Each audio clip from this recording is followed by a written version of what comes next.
Olá, sejam bem-vindos ao Eu Mais Bolas desta semana, episódio número 40, o podcast que semanalmente debate e analisa aquilo que vai acontecendo pelo nosso Alto Minho. Numa semana marcada pelos incêndios, é por aí que tanto a Marta e a Adriana, que estão comigo esta semana para falar do que aconteceu durante a semana, hum, optaram como tema para esta semana. Por isso, podemos começar por ti, Marta. Uma semana complicada a nível de incêndios no Alto Minho, com um especial foco em Ponte da Barca. Sim, exatamente. Antes de mais, bom dia aos dois e a todos aqueles que nos estão a ver. De facto, esta semana foi uma semana muito complicada aqui no Alto Minho. Aliás, ainda continua a decorrer o incêndio de Ponte da Barca. Estive a ver agora a atualização no fogos.pt e ainda está em curso. Por isso ainda não está completamente dominado, embora no dia de ontem já tivemos aqui alguns avanços significativos. Antes de aprofundar mais o tema, gostava em primeiro lugar de dar aqui uma palavra de agradecimento a todos os operacionais que estão e que estiveram no local a apoiar então estas populações e também uma palavra de solidariedade para com as populações afetadas, muitas delas pessoas já com alguma idade e que tiveram inclusivamente alguma resistência para sair das suas casas, porque de facto o fogo chegou muito perto. Eu gostava de vos dizer o seguinte: eu tenho 37 anos e não há um ano em que eu não ouça falar de fogos, de incêndios desta dimensão em Portugal. Mas eu não consigo conformar-me com esta história dos incêndios. Acho que temos uma péssima gestão florestal, temos uma péssima gestão do território, que temos vindo a falar aqui também no podcast.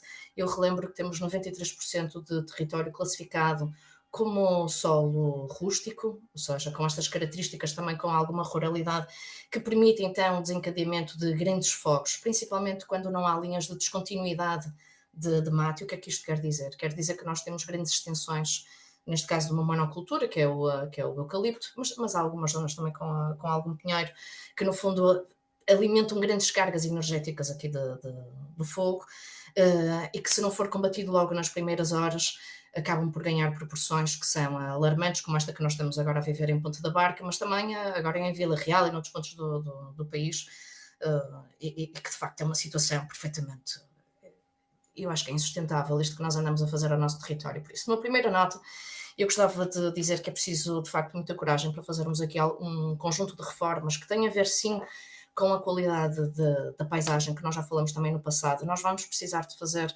uma nova gestão florestal e pensar que tipo de solo e que tipo de plantas é que nós temos, que tipo de espaço florestal é que nós queremos ter nos nossos territórios, e temos que perceber que em muitos momentos temos que criar zonas de descontinuidade, de forma a que o fogo não avance desta forma completamente abrupta.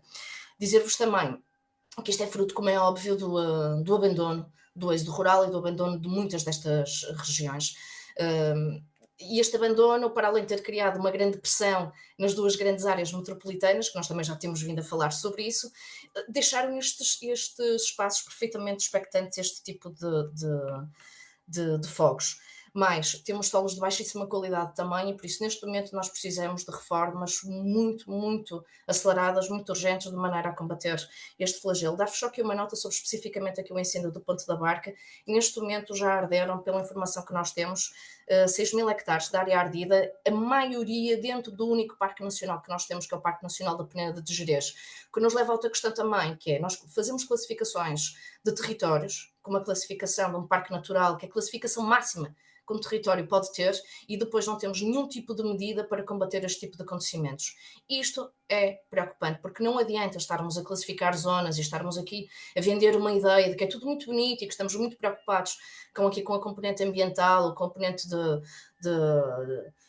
biodiversidade, e depois não temos uma série de políticas anuais, não é, para combater, olha, o abandono destas regiões e para evitar que este tipo de coisas aconteçam. Por isso, o Parque Nacional da Peneda de Gerês, neste momento, tem quase 10% da sua área ardida.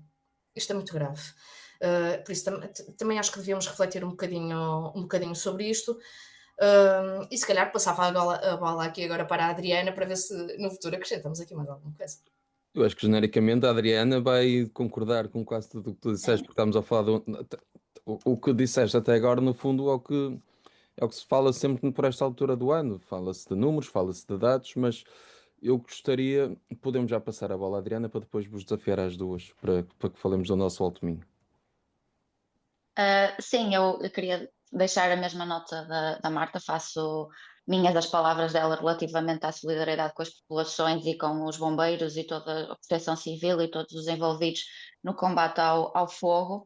E sim, é de lamentar que de ano após ano continuamos a falar sobre incêndios, grandes incêndios em Portugal. Eu tenho muitos amigos na Galiza que viram o incêndio começar na Ponta Barca, chegaram as notícias à Galiza e voltaram a perguntar: Portugal arde novamente?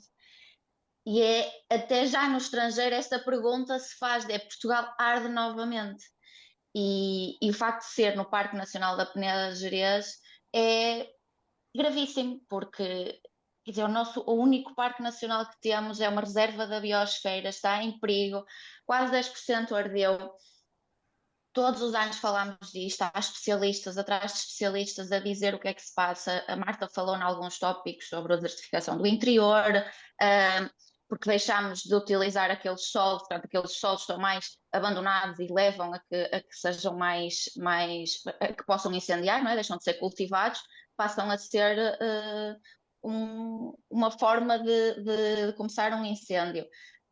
A sobrecarga do Parque Nacional com o turismo, as espécies invasoras. Nós temos o nosso parque natural cheio de eucaliptos, que podia haver um programa de reflorestação para substituir por exemplo, carvalhos, que são espécies autóctones daqui da nossa região. E principalmente nós vimos uma coisa boa que vimos nos últimos tempos foi, durante muitos anos, o foco dos incêndios era no combate, o financiamento percentualmente era mais para combate que para prevenção. Hoje em dia os orçamentos já estão mais distribuídos pela prevenção. No entanto, falha a monitorização destas medidas de prevenção. Nós não temos números concretos nem dados concretos de se estes orçamentos estão a ser executados ou não estão a ser executados, se os planos de prevenção de incêndios estão a ser executados por completo ou não, o que é que falta executar. E temos aqui uma falta, é mesmo falta de financiamento de sustentabilidade, que garanta a sustentabilidade dos territórios. O êxodo é um deles, o ordenamento do território tem que ser repensado.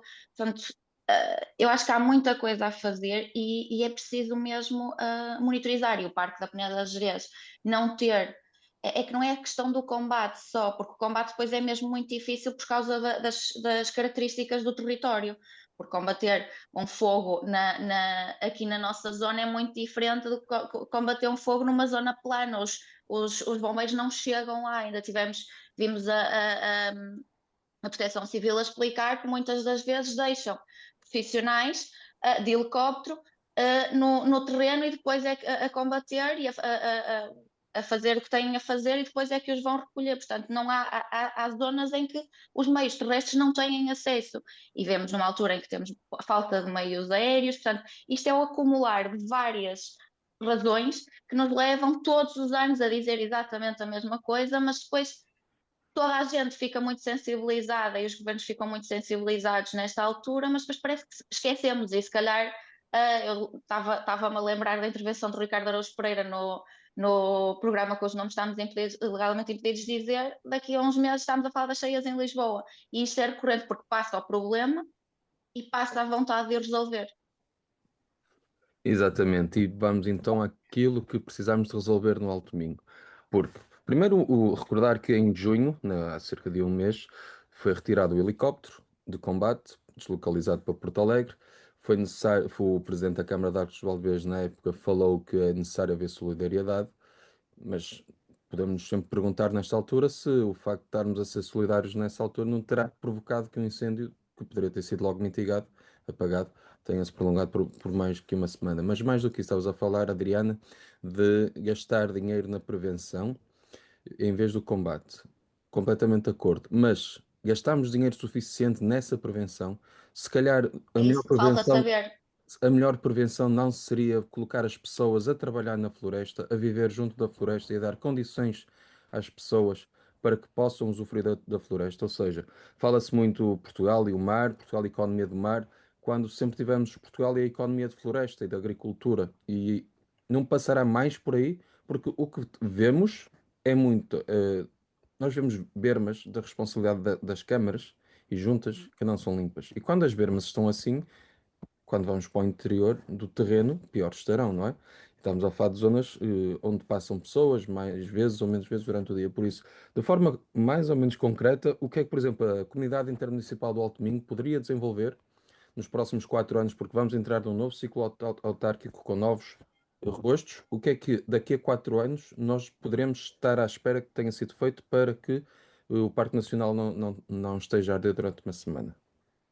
Quem é que quer Tu começar? falaste na questão da prevenção, desculpa, eu Pode lancei-me começar. só por causa da questão da prevenção. Tu falaste que existe, efetivamente, houve um reequilibrar dos orçamentos para a prevenção. No entanto, nós não sabemos se estes orçamentos da prevenção estão a ser executados ou não, porque não há monitorização, nem há dados específicos se estão a ser executados ou não. Por exemplo, a questão de abrir acessos, um, aqui em Valença falava-se da falta de um acesso.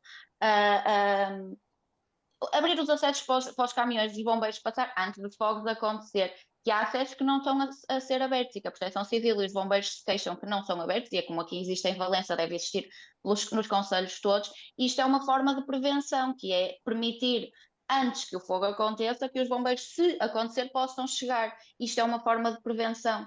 E nós não sabemos até que ponto estes planos, que existem em todos os municípios, existem estes planos, se estão a ser executados e qual a taxa de execução destes planos. É isso que está a faltar. Nós sabemos que existe mais orçamento, não sabemos se ele está a ser executado ou não. Por exemplo, há uns anos, quando o Rally de Portugal passava pelo norte, era uma prevenção contra os incêndios, porque pelo menos os estradões por onde passavam os carros do Rally eram cuidados e tratados e preparados para a prova e de certa forma ajudavam também os bombeiros.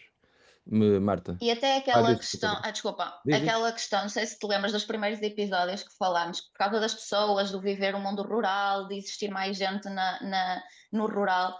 Eu acho que foi dos primeiros episódios que nós fizemos que eu falei dos baldios, da importância dos animais para a prevenção da floresta. Isto é uma das vias que se pode ter, eu não digo que seja a única, não vamos ter só os animais a limpar a floresta, mas os animais eram importantes. E que diferentes animais e diferentes espécies de animais comem diferentes plantas, e isto pode ajudar, e enquanto comem e não deixam a erva seca no chão, muitas das vezes a limpeza do mato leva a isso, não é?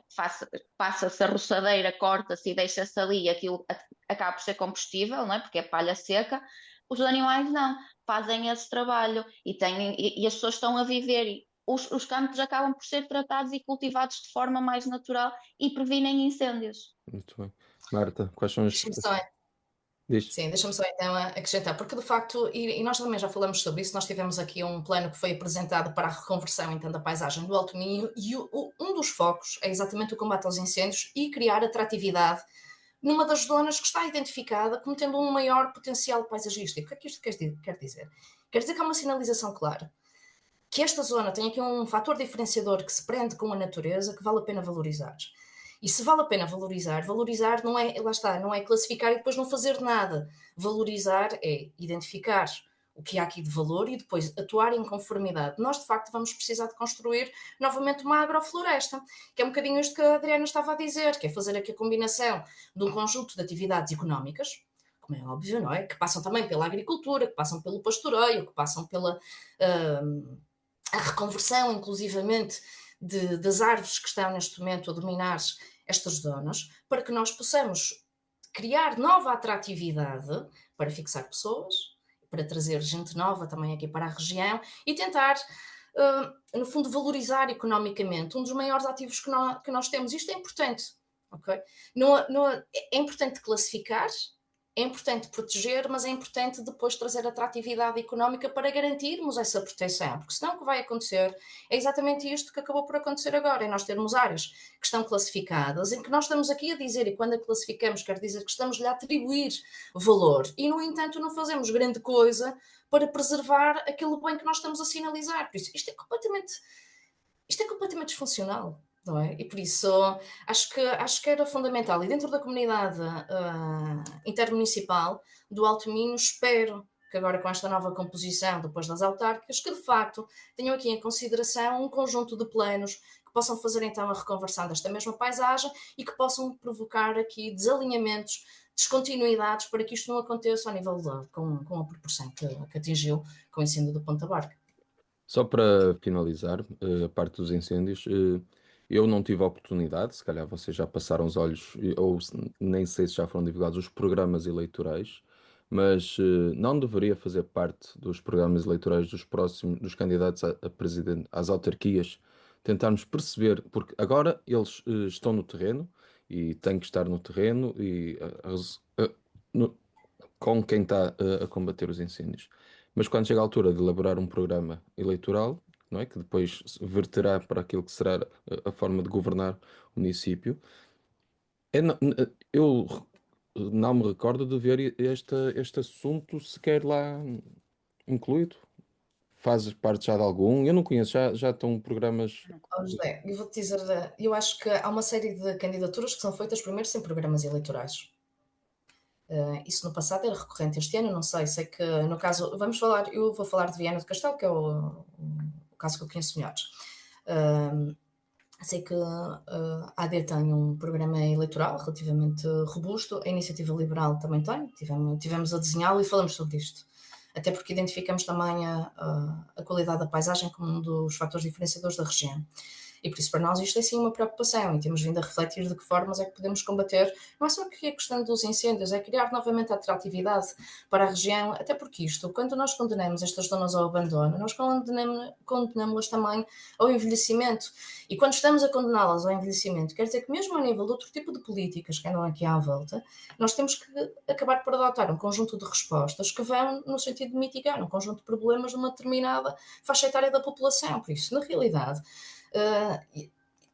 se puder ser assim muito sincero, eu acho que falta mesmo visão estratégica para o território. Eu acho que os autarcas trabalham de forma também ela disfuncional, desarticulada. Tenho muitas dúvidas relativamente àquilo que faz a comunidade intermunicipal do Alto Minho.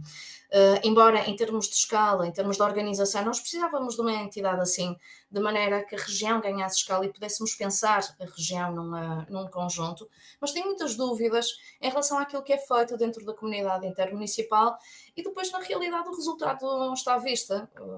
E por isso, espero que sim, espero que a maior parte das pessoas e que com novos candidatos venham também programas eleitorais mais focados neste tipo de preocupações e que tragam, de facto, uma revitalização do Alto Minho completamente diferente. É por aí, Adriana. Ou passamos para Sim. para o Hora Bolas. Sim, acho que é, numa região como a nossa, acho que é fundamental ter estes dados. Eu não posso falar do programa autárquico ou dos outros partidos porque ainda não vi de todos os conselhos. Mas, por exemplo, no caso do Bloco de Esquerda, nós até no programa das legislativas temos a questão para nós foi focado na floresta autóctone, na florestação do Parque Peneda Gerês com espécies autóctones, nós tínhamos precisamente para evitar incêndios. Muito bem. Passamos então para o nosso Hora Bolas da semana, começando pela Adriana. E a iminente extinção da FCT está dependente de Marcelo. Não sei se a hora que o episódio for para o ar, se entretanto já houve atualizações ou não, mas nesta altura, para já, o que se sabe é que a FCT vai ser extinta. É verdade. Uh, Este é um tema que me toca bastante, porque eu lidei muito tempo com a FCT e já para começar tem imensos problemas. A FCT tem imensos problemas, mas por causa da excessiva burocratização, falta de visão a médio e longo prazo, problemas com timelines, tudo. No entanto, a extinção eu não sei como é que vai ser, porque nós sabemos, foi lançada a notícia de que vai ser extinta. Para contextualizar, quem não sabe, se calhar começava a FCT, é a Fundação para a Ciência e Tecnologia, é a entidade que financia a ciência em Portugal. E foi anunciado que vai ser extinto este organismo, juntamente com outro, e a ideia acho que é fundir dois, da inovação e da ciência. Não se sabe muito mais dados para além disso, portanto, eu não vou comentar se é ou não uma boa solução, porque nós neste momento não temos dados suficientes. O que eu vou comentar, e é o que sabemos, é como este processo chegou até aqui. Que é, isto não estava no programa do governo, não esteve sequer em campanha eleitoral, porque a ciência praticamente passou ao lado durante toda a campanha eleitoral para as legislativas, e foi feito e tomada esta decisão sem consultar nenhuma associação, ninguém do setor científico e tecnológico em Portugal. Portanto, toda a gente do sistema científico neste momento está em suspenso porque não sabe o que é que vai acontecer daqui.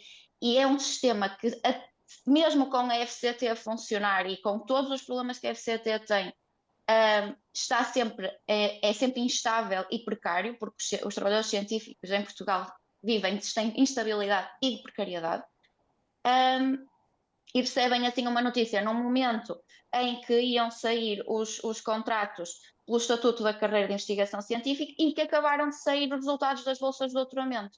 Portanto, num processo normal, as bolsas de doutoramento e o pagamento das bolsas de doutoramento é sempre atrasado. Numa altura em que estão em plena extinção da FCT, eu não quero imaginar o caos que isto vai resultar. E, na verdade, o problema da ciência em Portugal não é propriamente a FCT, porque a FCT faz o que pode com o financiamento que tem. É o baixo financiamento crónico em Portugal relativamente à ciência. E não se vai resolver confundir duas instituições. O que eu acho que vai acontecer vai-se dar menos atenção, vai haver mais problemas, mas isto eu estou para ver porque ninguém sabe bem como é que isto vai acontecer, mas o real problema da ciência em Portugal não é a burocratização da FCT, que é um dos problemas, é o subfinanciamento da ciência em Portugal. Os cientistas em Portugal, o sistema científico em Portugal faz demasiado com os poucos recursos que lhes são fornecidos. E parece-me um pouco arriscado juntar a ciência e a investigação com a inovação, porque se nas áreas das ciências exatas, portanto da matemática, das engenharias, da medicina, isto é grave, porque vai-se levar a que a ciência seja toda focada na aplicação e se deixe de apostar porque isto já acontece até globalmente, na investigação fundamental, vai-se passar as ciências sociais e humanas e as artes também vão deixar de ter, ou correm o risco de deixar de ter a importância que têm e o pouco financiamento que têm, porque vai estar tudo ligado à inovação. E ciência não é só aplicação, não é só ciência aplicada, também existe muita ciência fundamental, muitíssimo importante por trás, que com este tipo de medidas pode correr o risco de perder perder o pouco financiamento que tem. Marta, extingue-se sem uma solução ou sem pelo menos saber explicar bem a solução? Faz Vamos sentido? lá, vamos por partes. Isto é uma reforma que vai acontecer no conjunto de ministérios, até porque o que está a acontecer é por fruto de um novo ministério que foi criado, que é o Ministério da Reforma do Estado, como vocês sabem, bandeira essa liberal, e que visa reorganizar, no fundo visa reorganizar o Estado naquilo que são as suas entidades. Só para vocês terem uma ideia, o Ministério da Educação tinha 18 organismos, 18 entidades, 45 dirigentes superiores, conseguiram identificar mais de 300 aplicações informáticas dispersas, que depois não são interoperacionais entre elas, centenas de procedimentos que, no fundo, os colaboradores do Ministério estão obrigados a cumprir e, no fundo, o Ministério da Reforma do Estado veio aqui colocar a sua mão e dizer, bem, é possível reorganizar este novo sistema, diminuindo aqui um conjunto de entidades que são redundantes e que muitas vezes elas têm mais ou menos o mesmo tipo de competências e vamos fazer então aqui uma reestruturação. E então de 18 entidades passaram para 7.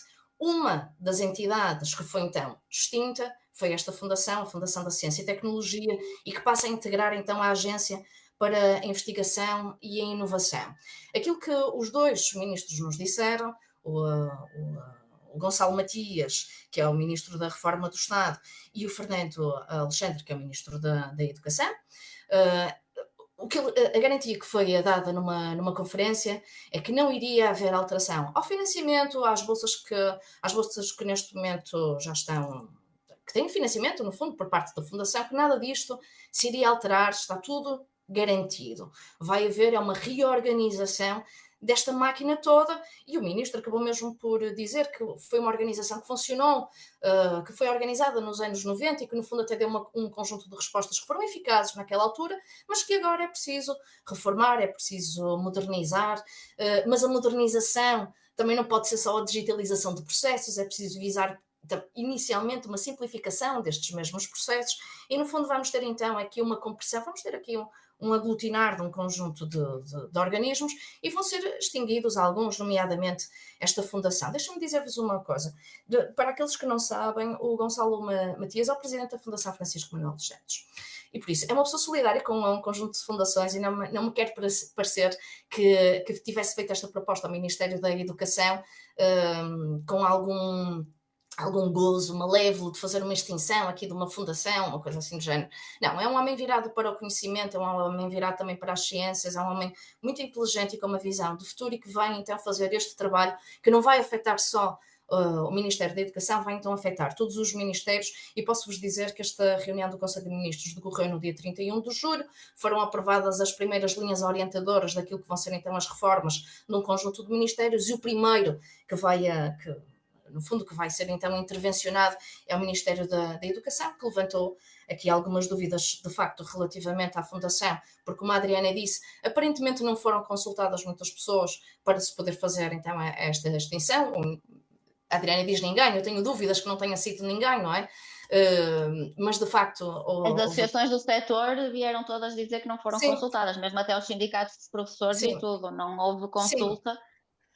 Sim, eu li também essas notícias. O que eu estou a dizer é que não acredito que um trabalho que seja feito de forma séria, que não tenha nenhum tipo de consulta mesmo, que não tenha nenhum interveniente, até porque na realidade o que nesta conferência também acabaram por dizer é que isto é fruto é o resultado de um trabalho que já tinha decorrido da anterior legislatura no Ministério da Modernização do Estado na altura e que foi aí que foi identificado no fundo esta forma deficitária de trabalhar dos ministérios que os empenca completamente. Como a Adriana também estava a dizer, que a Fundação, apesar de tudo, e apesar de fazer um bom trabalho e de fazer aqui a gestão de uma série de bolsas de investigação, que são de facto importantes, tem um conjunto de burocracia que lhe é associada, que dificulta também muitas vezes o avançar desta mesma investigação. Eu estou curiosa para ver como é que esta reforma do Estado vai avançar. Nós, liberais, achamos que o Governo fez bem em criar este Ministério da Reforma do Estado, mas estamos muito curiosos para ver qual vai ser a continuação do desenvolvimento do trabalho então do Ministro Gonçalo Matias e sim, se houver aqui qualquer coisa que corra mal também, obviamente que iremos sinalizar que é o que tem que fazer todos os partidos que estão na Assembleia da República. Queres dar uma pincelada rápida, Adriana? Ou passamos por... Porque evitasse nada com a cabeça. Não, eu tenho sérias dúvidas, lá está. Eu não vou dizer se é uma boa ou não medida, porque na realidade nós não sabemos o que é que vai acontecer daqui para a frente. Mas, por exemplo, só o facto de nós, os resultados, só para falar em questões concretas, os resultados das bolsas de doutoramento das candidaturas saíram há uns dias. E numa altura normal, sem extinção da FCT, entre os resultados e os bolseiros começarem a receber não é um salário, porque não somos trabalhadores, recebem um salário para facilitar o discurso. Demora tempo, porque a FCT se atrasava. Em plena extinção da FCT, eu não consigo imaginar quanto tempo é que estes bolseiros estarão sem receber salário. E isto é grave, porque a ciência em Portugal é um nicho muito específico, em quem não trabalha na área não consegue perceber o drama que se vive como trabalhador científico relativamente até à própria subsistência. E é grave, porque nós temos trabalhadores científicos a trabalhar de borla durante muito tempo para conseguir, é puro amor à camisola. E a extinção da FCT sem ouvir estas pessoas é grave, porque efetivamente é um nicho, não é toda a gente que sabe os dramas que são e o dia-a-dia de um trabalhador científico e do trabalho científico em si.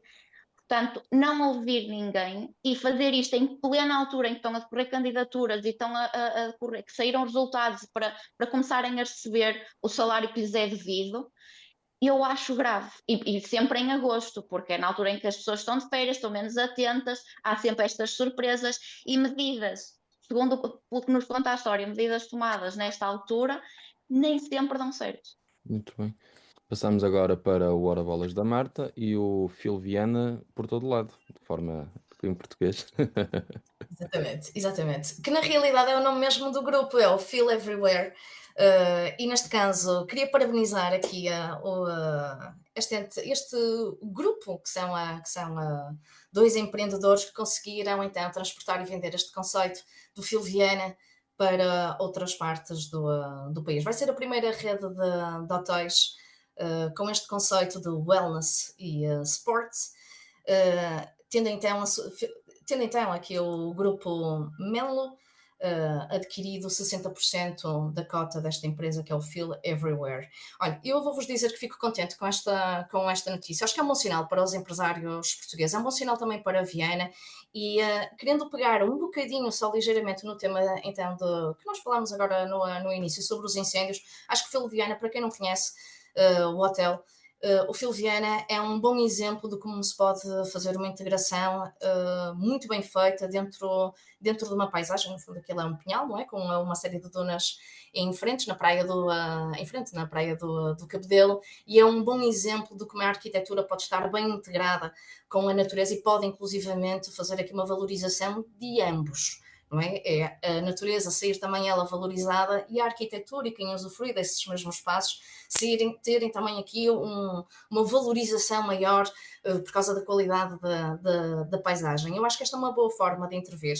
Acho que é um conceito muito bonito aquele que o Feel Viana tem feito, não é? No fundo tem adotado, e fico feliz que o consigam, nesta fase, tendo um novo investidor, que o consigam passar por outras partes do país, e já temos aqui também anunciado que vai haver o Feel São Miguel, na Ilha dos Açores, e por isso gostava muito de parabenizar estes dois empresários e dizer-lhes que fico feliz que este tipo de conceitos que têm exatamente a ver com este tipo de preocupações ambientais, de sustentabilidade, espaciais, naturais, de paisagem, de conforto de mente, espírito e corpo, que consigam então dar este salto para podermos fazer esta primeira cadeia de hotéis portugueses com este conceito, que eu acho que é absolutamente delicioso. Pelo menos eu sou fã. E tu, Adriana, algum comentário sobre Feel Viana? Não? Não especificamente, é só o alerta normal de que o excesso de turismo também pode ser mau, e que tem que ser tudo com peso e medida para não, depois, por exemplo, o Parque da Peneda Gerês, muitas das pessoas queixam-se do excesso de turismo e um dos problemas pode vir mesmo do excesso de turismo, portanto acho que tudo com peso e medida. Relativamente ao Feel Viana, não tenho nada a comentar. Não, eu quando vi o teu Hora Bolas da Marta até pensava que iria dar, porque tem a ver também que eles vão se candidatar à concessão do Parque de Campismo de Viana, que anda há tanto tempo para ser resolvida essa situação. Drama. Pensava que... Sabes, José, eu por acaso ia tocar um bocadinho nesse assunto, só que depois, entretanto, não encontrei a informação suficiente para trazer aqui um comentário com maior substância. Isto porquê? Uhum. Porque me lembrei exatamente de polémica há uns tempos atrás relativamente ao Parque de Campismo, e espero que a polémica que houve em relação ao Parque de Campismo não esteja associada aos interesses que o Feel Viana tem naquele espaço ali ao lado. Porque no fundo são coladinhos, os espaços são coladinhos um ao outro, e eu gostava muito que o Feel Viana permanecesse no sítio onde está, mas que houvesse também a oportunidade para ver os parques de campismo que são tradicionais aqui na zona, e temos pessoas que frequentam esta zona há muitos anos, e que eu acho que vale a pena também, ou seja, eu acho que não tem que ser tudo dentro do mesmo segmento, acho que isso é um erro, pensar na cidade, definir uma estratégia para um local assente numa única dimensão é um erro estratégico. Por isso, faz sentido nós termos aqui vários segmentos diferentes, várias ofertas diferentes. Se quisermos transformar isto numa monocultura, vai dar asneira. A monocultura do turismo dá asneira. O turismo pode ser muito útil, e eu sou uma grande defensora do turismo, não sou defensora de um turismo que se transforma numa monocultura, como não sou defensora de nenhuma monocultura, porque é um erro estratégico. E por isso, eu espero que isso não tendo encontrado muita informação, espero que os dois temas não estejam associados um ao outro. Se estiverem, vou trazer esse tema aqui em mais balas. Muito bem. Temos ainda tempo para a sugestão cultural esta semana. E Marta, o que é que trazes para esta semana? Eu trago aqui o Sonic Blast, que é um festival que é realizado em Vila Praia de Âncora, vai decorrer então de dia 6 a dia 9. Dia 6 é o dia do warm-up, os concertos começam no dia 7, e devo dizer-vos que o Sonic Blast, dentro deste segmento, que é um segmento do stoner rock, é dos festivais, pelo menos é catalogado pela maior parte dos festivaleiros, como sendo um dos maiores festivais da Europa, neste segmento. não em número de pessoas, mas na qualidade do cartaz. E por isso eu também parabenizar aqui o Ricardo, que é o responsável por este festival, e espero que ele continue assim com muita energia para haver muitos Sonic Blast por aí fora durante muitos anos. Adriana? Eu não é bem uma sugestão cultural, é mais um apelo. No verão, as dádivas de sangue reduzem de forma considerável, porque as pessoas vão de férias das habituais, e há sempre um apelo à população para ir dar sangue. Portanto, o meu apelo fica aqui em Viana do Castelo. É possível, no próximo mês, até dou os dias que vai andar pelo distrito. Portanto, 8 de agosto caminha, 14 em Monção, 22 em Melgaço, 29 em Paredes de Coura, todos os dias em Viana do Castelo, e inclusive ao sábado de manhã para quem preferir, e faço o apelo à dádiva de sangue, porque efetivamente durante os meses de verão as dádivas reduzem, mas as necessidades dos hospitais mantêm-se. Adriana, Marta, muito obrigado por esta conversa que tivemos, este pedacinho. Quanto a si, continua a acompanhar o Eu é Mais Bolas. Voltaremos para a semana com mais debate sobre o que aconteceu durante esta semana no nosso Alto Domingo. Fique bem, fique desse lado e até à próxima semana.